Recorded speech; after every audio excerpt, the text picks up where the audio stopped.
আপনি এটা চিন্তা করেন 40 বছর ধরে যে বাঁধ মানে খুলে নাই বা ভেঙে যায় নাই, সে বাঁধও কি করছে ওই মানে হাসিনাও গেল আজকে, মানে আমরা হাসিনাও পদত্যাগ করলো আর 24-24 হাসিনার পদত্যাগ করলো আর 24 বাঁধটা ভাঙলো।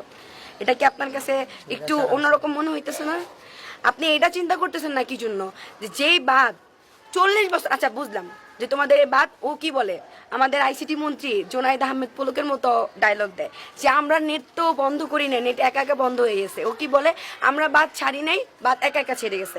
40 বছরের বাদ হঠাৎ করে ছেড়ে যায়।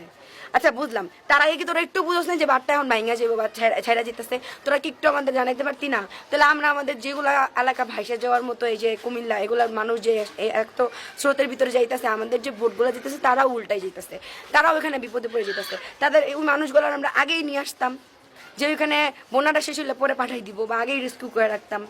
আসলে কথা হইতেছে বহু